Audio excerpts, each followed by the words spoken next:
आप जो है बिग बॉस के घर के अंदर बहुत अच्छा गेम प्ले खेली है, लेकिन बात की जाए आपने जो है प्रणीत को दोस्त माना था शुरू से। प्रणीत आपके लिए अच्छा दोस्त भी रहा है, लेकिन जब आप घर से बाहर निकली तो आपने प्रणीत से गले लगना तो छोड़िए, आपने उनसे मतलब बात तक नहीं की।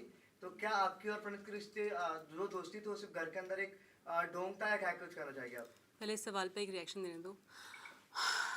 थक गई हूँ, सुबह से यही आंसर कर रही हूँ मैं। आ, यार आपको मैं किसी भी एंगल से ढोंगी लगी घर में? नहीं ना, तो मैं ढोंग तो नहीं कर सकती हूँ, राइट? मैं जिस दिन घर से गई हूँ उस दिन से बुली हुई और पूरा घर मेरे अगेंस्ट में था।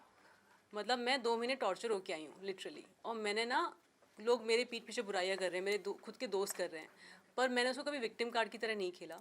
मैंने कोई भी विक्टिम कार्ड नहीं खेला। और लास्ट में जो हुआ है ना, मेरे को था कि जब मैं जीके को कॉल आउट करती किसी चीज़ के लिए तो प्रणीत आके मुझे रोस्ट करना शुरू कर देता था। वो प्रणीत का नेचर था रोस्ट करना। उसको लगता था कि उसका दोस्त है जीके तो उसको स्टैंड लेना है। तो मैंने समझाया था कि भाई तू ऐसा मत कर, मेरे से मत लड़ उस टाइम पे।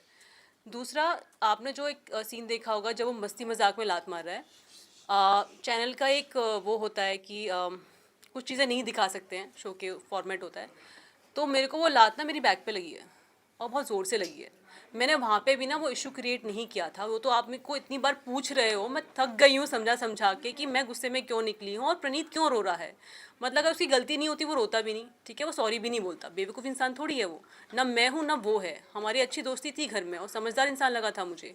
उसकी लात मुझे बहुत ज़ोर से और गलत जगह पर लगी है और इसलिए वो दिखा भी नहीं पाया उसका क्लोजअप। और ना मैंने उसका विक्टिम कार्ड खेला है, ना ही मैंने कुछ उसका इशू बनाया घर के अंदर।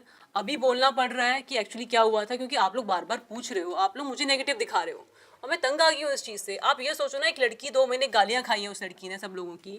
मैंने बड़े डिग्निफाइड वे में सबको जवाब दिया है। मैं उनके लेवल पे नहीं गई हूँ जो जिसने भी गलत तरीके से मेरे साथ बिहेव किया। मैंने दोस्ती एंड तक निभाई है। और उसके बाद जब घर से मैं निकली हूँ तो मतलब आप लोग भी ना, आप लोगों के सवाल भी ऐसे हैं कि आप लोग मेरे साइड से सोच ही नहीं रहे हो। जस्ट बिकॉज मैं शो में रोई नहीं हूँ बहुत ज़्यादा और कोई रो रहा है तो आपको सिंपैथी दे रहे हो। एटलीस्ट फैक्ट तो चेक करो आप लोग कि हुआ क्या है। एक बार मुझसे पूछो कैसा क्या हुआ।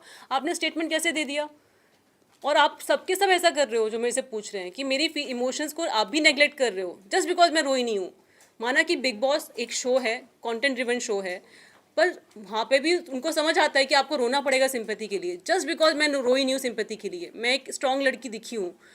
सर आप ना मेरी जर्नी को पूरा नेगलेक्ट कर रहे हो कि मैं इतने डिग्निफाइड तरीके से खेली हूँ। मतलब मुझे बुरा लग रहा है आपके सवाल अब, और मैं सुबह से एक चीज़ आंसर किए जा रही हूँ। बुरा नहीं लगा क्योंकि लास्ट टाइम में जब वो बार बार आपको बुला रहे थे तब वो इसलिए वो कह रहे हैं कि आपने एटलीस्ट एक बार आप सुनते, उसने सॉरी भी आपको कई बार सर आके जस्ट बोला। उससे पहले इंसिडेंट हुआ है।